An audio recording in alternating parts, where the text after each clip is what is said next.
Today we're going to be looking at the Torah, the law or instruction, and we're looking primarily at a passage from the book of Exodus with some of the laws of the Hebrew Bible.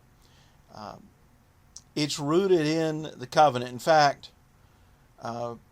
what you have in this selection from Exodus is actually part of the covenant, the contract between Israel and Yahweh that they believed was made at Sinai.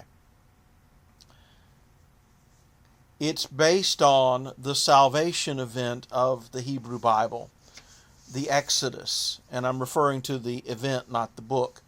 As the Hebrews came to remember their history, they had been slaves in Egypt and suddenly they were free. And they were pretty sure they had not done that. They believed that God had saved them from bondage in Egypt. In fact, for the Hebrew Bible, to be saved means for Israel to live in peace, prosperity, and freedom in their own land, the land that they believed that Yahweh had given to them. As I said in the previous lesson, the Hebrew Bible is not about going to heaven when you die. Belief in a life after death enters the Hebrew Bible much later. And the focus in the Hebrew Bible is also on Israel as a nation, as a community, rather than so much individual Israelites. This event, I want you to remember the dates of the Exodus for your middle of semester opportunity to excel. About 1300 to 1250 BC. This is the real beginning of Hebrew history. What comes in the book of Genesis is essentially legends and stories told about their ancestors. The earliest biblical event that we can date with anything resembling confidence is the stories about Abraham, which he would have lived about 1800 to 1900 BC. But this is the real beginning of Hebrew history.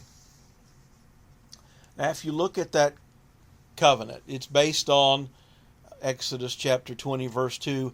I am Yahweh your God who brought you out of the land of Egypt, out of the house of bondage. This is the basis on which Yahweh is making this covenant with Israel, claiming them as his people. And I want to look at the first of the 10 commandments. You shall have no other gods before me. You can also translate the Hebrew as besides me. Now think carefully about that. Does that say that there are no other gods? Not necessarily. And I'll use an analogy of a modern covenant. I wear on the third finger of my left hand a ring which in our society says I'm married. Does that mean that my wife is the only woman in the world? Obviously not. But what it does mean is that we have entered into a covenant that we will not relate to other people the same way we relate to one another. It's an exclusive relationship. And isn't that really what this is saying? The gods of other nations, as far as the Hebrew Bible is concerned, at least in the earlier parts, may be real gods. They're just not our God. If you read the Hebrew Bible carefully, while we associate the Bible with monotheism, belief in one God, and it does get there, but it doesn't start there. It starts with an idea that scholars call henotheism, And that's exactly what this commandment's saying. The exclusive worship of one God among many. The gods of other nations may be real gods, and it's okay for other nations to worship them, but they're off limits to Israel. For I, Yahweh, your God, am a jealous God, visiting the iniquity of the fathers on the children, on the third and fourth generation. Okay. Now, I'm not sure that means that God actually punishes people for the sins of their forefathers, though it could very well have been believed that way in the past. But what I think it does mean is that actions have long-term consequences. In the very first lesson, we talked about the idea that we're all products of the communities that we grow up in. And if we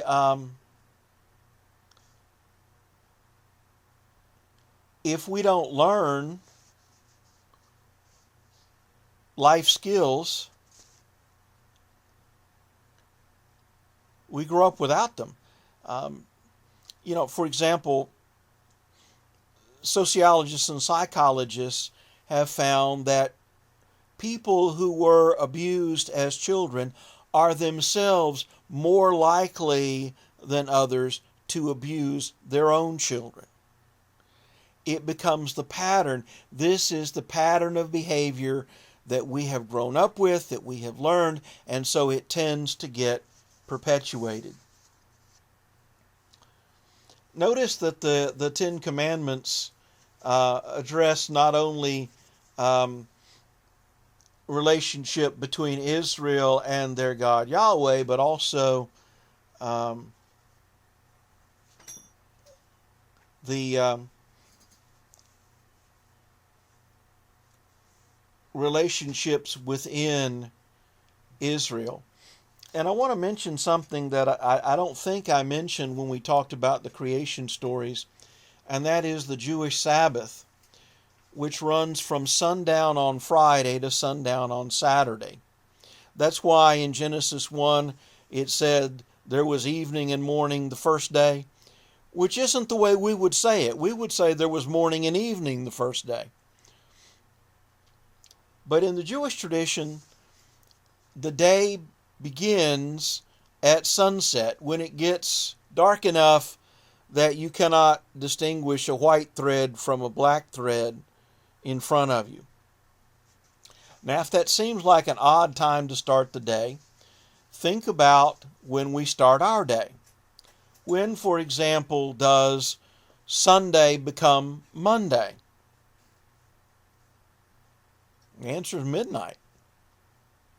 Like that makes any sense. At least they were starting with something you can see. Now, as I gave you these laws, I also, in footnotes, gave you the Babylonian Code of Hammurabi, some of the clauses of which exactly parallel some of the provisions in the Hebrew law.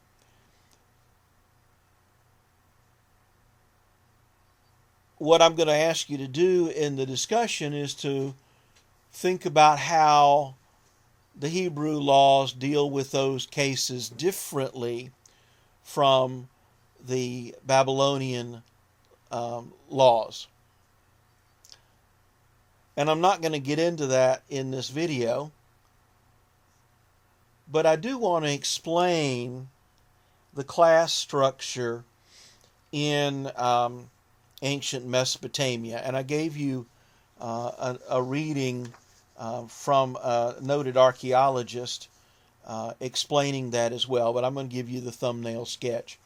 Now, I use not the Babylonian terms, but the Roman ones.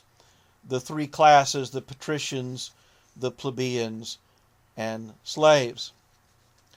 The patricians were the upper class, and they were professional soldiers, full-time warriors, fully equipped. In ancient times, soldiers provided their own weapons, armor, and equipment.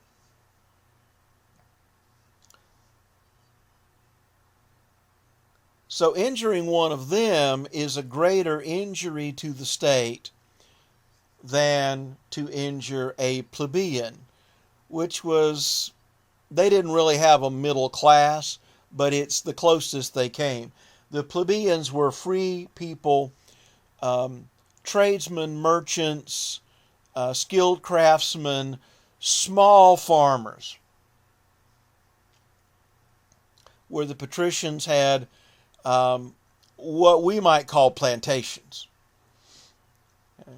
The plebeians could be called up to serve in the army, but only for a limited period of time. And they were not as well trained, and they were not as well equipped as the patrician warrior. A plebeian might carry as his weapon the same axe that he uses to chop firewood. Okay, and in place of metal armor, he probably has a couple layers of quilted garments to provide some padding, and maybe, if he's fairly well off, a leather armor over that. Obviously, that's not going to protect you near as much as metal, right? So injuring them is of less harm to the state than injuring a patrician. The lowest class of all were the slaves. And I need to talk about slavery in the ancient world, because when we talk about slavery, particularly at an HBCU, the image that comes to mind is slavery in America before the Civil War. And that's not really a good model. As far as accuracy goes. Every ancient society had some form of slavery. In fact, the first country I know to abolish slavery was, believe it or not, Poland in the 1500s AD, 500 years ago.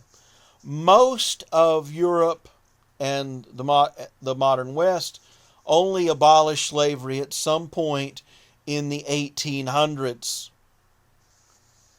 Okay. We abolished slavery, at least legalized slavery, in 1865.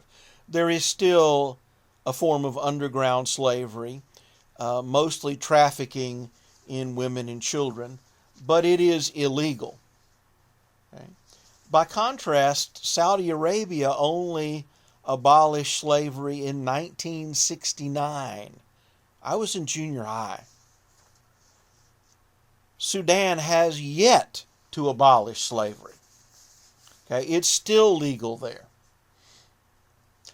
But the key difference between slavery in American history and slavery in the ancient world was that slavery in the ancient world was not based on anything that we would identify as race, skin color.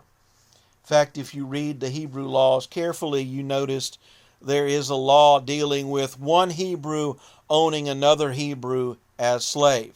Slave and slave owner belong to the same nationality, the same ethnic group. You cannot tell who is a slave and who's a slave owner in the ancient world by looking at their facial features.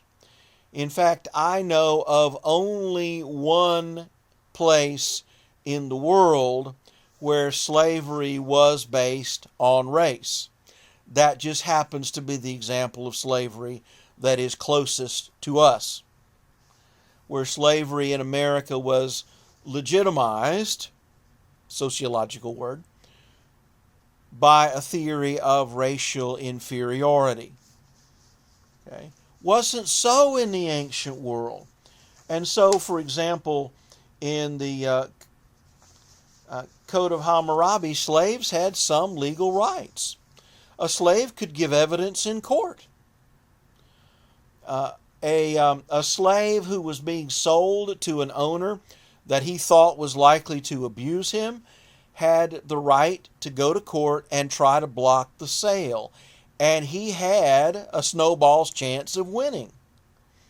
A woman could marry one of her slaves if she chose, without anybody looking down on her. And the children inherited their mother's freedom.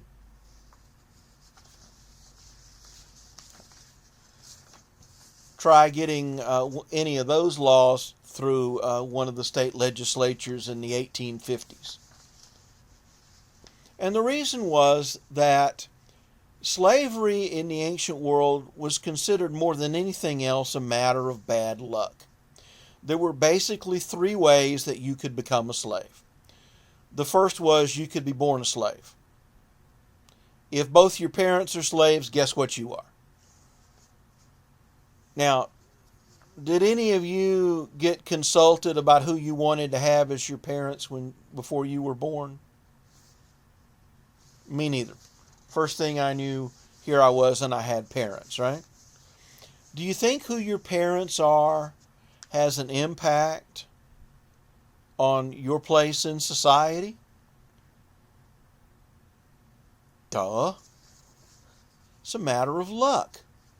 I remember a line when the elder George Bush was running for president, a line from the Democratic National Convention where then Texas Governor Ann Richards famously said that he was born on third base and thought he'd hit a triple. The second way you could become a slave was to fall into debt that you could not pay off. You know, if you're a small farmer, you have to borrow money to buy the seed that you plant for this year's crops. Well, if the crops fail one year, you're in trouble. If the crops fail 2 or 3 years in a row, you're going under. And the person from whom you borrowed money could go to court, and the court could order you sold into slavery to pay off at least part of the debt that you owed and could not pay. Debtors' prisons survived at least into the 1700s.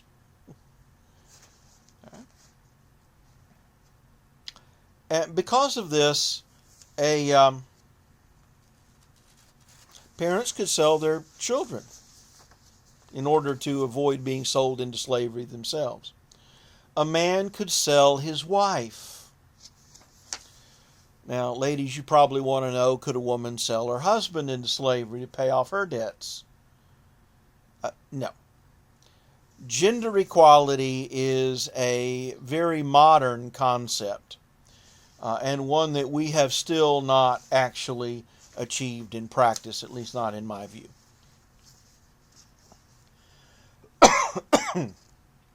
The third way that you could become a slave was to be captured during a war. If you're taken prisoner, if your side loses, you're a slave. There was no such thing as prisoner of war in the ancient world. If you were taken captive on the battlefield, you were a slave to the person who captured you. Now, if your family was wealthy, they might be able to ransom you back, basically buy you back from him. But he was under no obligation to do that. So a person of any social status could wind up becoming a slave. And so it was seen as, more than anything else, a matter of bad luck. Now, did you notice that in the Code of Hammurabi, when it comes to theft, if a patrician steals, he pays more than a plebeian who steals? In other words, an upper class thief pays more, is punished more severely than a lower class. Now, isn't it kind of the other way around in our society? that white collar crime tends to get punished less severely. You know, if a bookkeeper embezzles money, they tend to wind up, if they do time at all, in a country club prison. Whereas if you hold up a convenience store, you go to Angola and do hard time.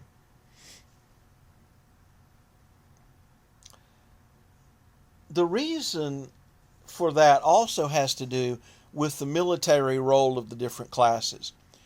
The patricians are professional soldiers, and so they're the backbone of your army, and so you expect a higher level of discipline and leadership from them.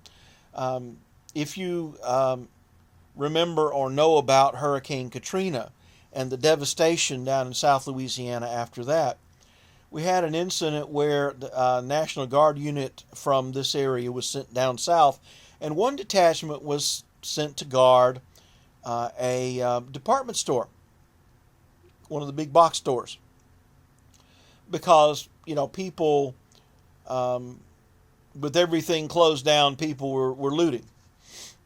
Well, the soldiers sent to guard the store looted it themselves. One officer and several enlisted personnel.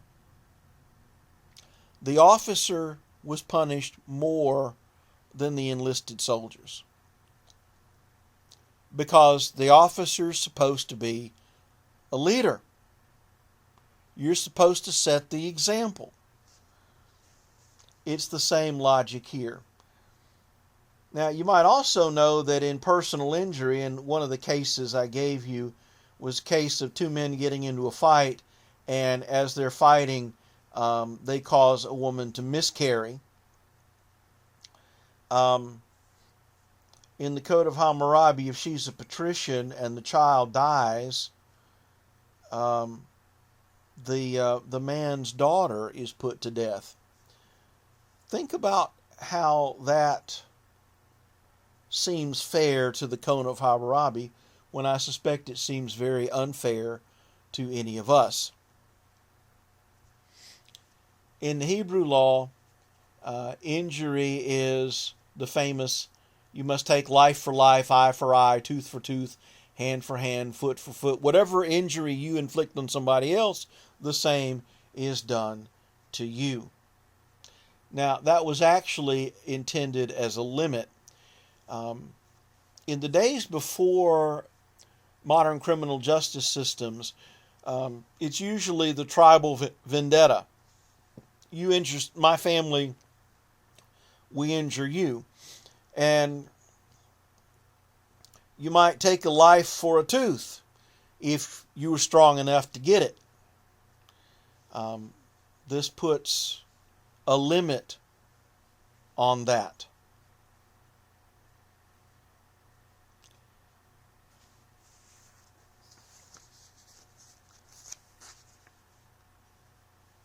The other thing I want to point out to you is the Hebrew laws dealing with slavery. We've already mentioned one, Exodus 21, verse 2. If you buy a Hebrew servant, he shall serve 6 years. In the 7th, he shall go out free without paying anything. Now, think about what that does to slavery. What's the purpose of that law? I think it's rather clearly to put a time limit on it. Okay. But that's a significant change. Turns it into what in American history was called indentured servitude. And there were plenty of folks who came from Europe as indentured servants because they couldn't buy a boat ticket. And so essentially they were little different than slaves when they got here, but only for a specific period of time.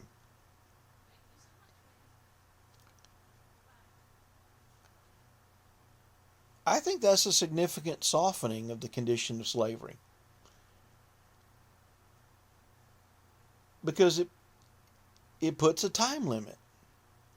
You know, if you've ever found yourself in a difficult place in your life, and if you haven't, you will. It's one thing to be in a bad spot and think, if I can make it through the next year, the next 2 years, whatever, this will be over. This too shall pass, as my great-grandfather used to always say. That's one thing.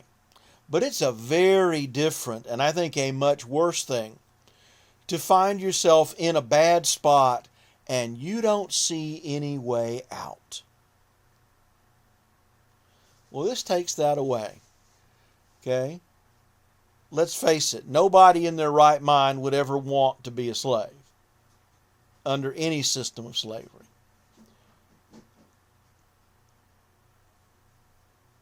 But under this law, I've got to put up with this for 6 years. And then it's over. Likewise, Exodus 21, verses 26-27. If a man strikes his servant's eye or his maid's eye and destroys it, he shall let him go free for his eye's sake. If he strikes out his male servant's tooth or his female servant's tooth, he shall let the servant go free for his tooth's sake. Now, what does that do to the conditions a slave has to endure? Well, I think it softens it by putting a limit on what an owner can do to punish a slave. If you injure a slave in certain ways, you have to let them go free, and you lose your investment. So, with these laws in place, might not be a good idea to hit your servant in the face.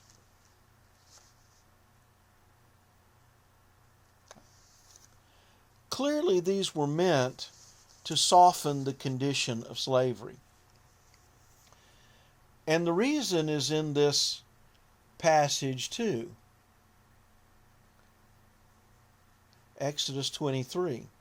You shall not oppress an alien, for you know the heart of an alien, since you were aliens in the land of Egypt. Even the slave counts as somebody. And while we would like for the Hebrew laws to have abolished slavery entirely, that just didn't exist anywhere that I know of in the ancient world. But what you do get are at least a few laws like this that are aimed at making slavery a little bit more bearable. And the basis for that in the Hebrew Bible was the Hebrews' own experience of having been slaves in Egypt. I also gave you a little passage from Leviticus, which is kind of the food stamps program of the Hebrew Bible, that you had to leave the corners of the fields and anything that you dropped while you were harvesting the field for the poor and the foreigner living among you. It's the Hebrew Bible that has given the West the legacy of concern for people who are at the bottom of society.